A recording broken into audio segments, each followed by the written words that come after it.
For more on this, let's turn to the great Tom Fitton, the president of Judicial Watch and the author of A Republic Under Assault. Tom, good to have you with us today. Hey, good to be with you again, Vince. Thanks for having me. As you know, the real story is about how Jack Smith was sending a message by going to Subway today. But tell us, what's your takeaway today as we find out that Jack Smith is pursuing Donald Trump yet again with more indictments? Well, it really completes the politicization of the Justice Department's prosecutorial powers. This grand jury, and I witnessed it firsthand, is going out there to try to destroy the Republican Party. They've been investigating their fundraising operation, investigating state elected officials, citizens participating in the process as they understood they could under the First Amendment, state and federal law related to disputing an election. And by suggesting that the then President of the United States, then candidate for the president, could not explore, comment, and talk about ways to dispute an election, it's just beyond me that any honest prosecutor could think that's appropriate. But of course, this is partisan. You know, I testified to the grand jury. They came in, the prosecutors for Jack Smith's team, and I was a witness. And they just argued with me for 3 hours on these issues about election disputes. And, you know, I was commenting earlier today, Vince, it was like being on Twitter all day dealing with left-wing reply guys. Yeah. There was nothing serious about this. And I thought, why am I being questioned on First Amendment activity? The First Amendment's more than about free speech. It's about freedom of association and, as importantly, the right to petition your government. And they want to jail Republicans for petitioning their government over an election dispute that election disputes that happen time and time again in American history, and for the first time in history, they're trying to jail people for doing it in the run-up to another presidential election. But to believe that Donald Trump had led some sort of illegal coup, the events that actually took place in America have to be completely ignored. Donald Trump left on Inauguration Day in 2021. He went to Mar-a-Lago. He ceded control of the government to the incoming president of the United States. The peaceful transfer of power occurred yet again in the United States of America. You have to ignore all of that in order to build some sort of case that Donald Trump did something illegal, including that he called on people to go to the Capitol peacefully on January 6th and patriotically make their voices heard. You have to ignore literally the evidence. And you'd have to criminalize speech. I mean, essentially what Trump was doing was figuring out ways to dispute the election, debating it. There was this debate about alternative slates of electors. Yeah. There were debates about what could happen in Congress. Certainly, Vice President Pence, he wasn't sure, evidently, what he was going to do till the day of January 6th. So the point is, they've changed the law after that to further clarify things, right, in terms of electoral challenges, which suggests that the original law had all sorts of questions about how it applied, yes, and how it should be analyzed. And of course, Democrats did this very same thing in 1960 in the John Kennedy contest, where you had an alternative slate of electors, for instance, in Hawaii, that were all ready to go. But, you know, it's different rules for Trump. And I tell you, one way to test whether something's illicit in terms of a prosecution is this a novel application and a revolutionary approach to enforcing the law?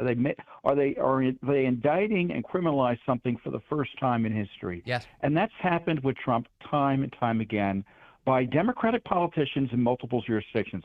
Remember, Jack Smith equals Alvin Bragg equals the Attorney General of Michigan, who's just indicted a bunch of septuagenarians for daring to engage in again, this dispute about the election to the Democrats in Fulton County, Georgia. Also, they're all part of a piece. Also, they are allowing broad categories of crimes to go unindicted. So they're not going after actual criminals in so many places in America. If you're looking for evidence of that, look no further than what's happening in Washington, D.C., where last year over 2/3 of arrests resulted in no prosecutions because the U.S. Attorney for the District of Columbia, Matthew Graves, refused to go after the people who were actually arrested for committing crimes in the streets of D.C. Meanwhile, he has used his time to try and pursue thousands of Americans who were either in, around, or knew someone who went to the Capitol on January 6th of 2021, regardless of whether they committed any act of violence whatsoever. So or destruction of property whatsoever. There is no even standard of justice here. It's just corrupt through and through. So you talk about them going after Trump for novel reasons. They're not even going after criminals for legitimate reasons. No, and of course, when you're a leftist in government, you've got an agenda you're pursuing, and obviously the soft on crime approach is part of that. To me, it's perfectly consistent. They're not there to mete out justice and protect the public safety. They're there to achieve political goals, and doing so, they've changed. There have been political prosecutions by the Justice Department in the past, but never has it been so naked. Never has it been so brazen. And I tell you, if we've crossed this Rubicon, I think we've actually not only crossed it, we're in undiscovered country. And I hope there's going back, because if the new rule is no matter who gets into office, they get to jail their opponents, both past and current. We're no better than Putin's Moscow or Xi's Beijing, yes, or any of these other countries we're supposed to denounce every 6 days. Well, that's funny because, I'm hearing from presidential historian Michael Beschloss right now that it's Donald Trump who's the fascist, that if Trump were to be elected, he's promising to fire federal employees, and therefore he would be a dictator. I mean, this is a serious case of projection going on here. Well, this president of the United States is trying to jail his predecessor and his current opponent in the presidential campaign. It's never happened before. And he's being, and as I said, the charges are pretextual, novel applications of the law, which suggests they're not being made in good faith. And I'm being charitable here. This is a hijacking of our justice system by political operatives in the Justice Department. The veil's been lifted. And I tell you, members of Congress who continue to pretend this isn't a big deal, continue to fund the Justice Department and these criminal operations, and I don't mean operations targeting criminals, I mean government operations that are criminal given their violations of the civil rights of Trump and other Americans. There are a lot of folks who need to be held accountable here, and Republicans need to get their act together and decide whether or not, they're going to let their party be destroyed by the federal government. Matt Gaetz made an announcement earlier today to the point that you're talking about. Here's Florida Congressman Matt Gaetz on defunding Jack Smith. In the coming hours, the coming days, I will be introducing legislation under my name in the House of Representatives as a freestanding bill to defund the Jack Smith investigation. And one reason why is the election interference feature. Another reason why, the lack of transparency. I have sent correspondence to the Attorney General. I just want to know who's on the Jack Smith team. And he's not getting answers. Do you want to see other lawmakers join Matt Gaetz in this legislation? Well, yeah, I do think defunding Jack Smith. What are the tools available to Congress to rein in out of control and prosecutors at the federal level abusing their power? It's the power of the purse. Yes. And and certainly we've asked for the names of Jack Smith's team. They've told us it's a secret, and we're in federal court over it. How could it be a secret? How could that be a secret? How could the public be kept from that information? Well, they pretend there's a privacy interest in these senior prosecutors trying to jail a president for the first time in history.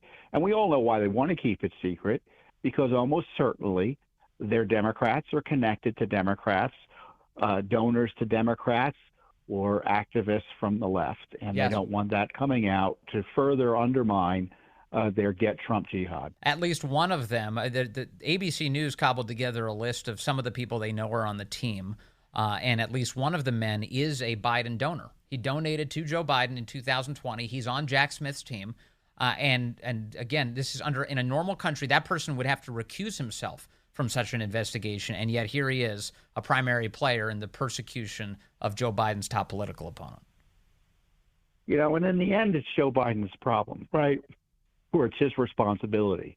So he's going to let his Justice Department, he can shut this prosecution down. He can shut down the prosecution of Trump in Florida, but he's chosen not to. And complicity equals collusion in my view here. And Joe Biden's ultimately responsible for this.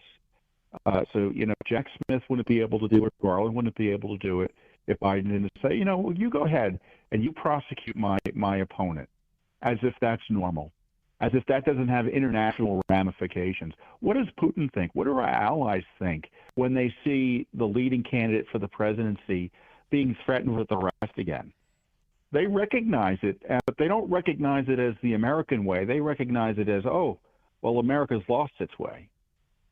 It also is kind of a commentary on what they think the American right is willing to tolerate, isn't it? When they keep pursuing things like this. My view is that it's very destabilizing for our country. So if Joe Biden was trying to quote, heal our country, be the unity guy, as he promised in his inauguration, wouldn't he drop these charges or often offer some sort of blanket pardon for Trump so that they can't be pursued at all? And yet we're not getting that. They're not trying to bring the temperature down. They're only trying to lift it. No, I think there's a rising communist cadre within the Democratic Party and the left board here in Washington, D.C.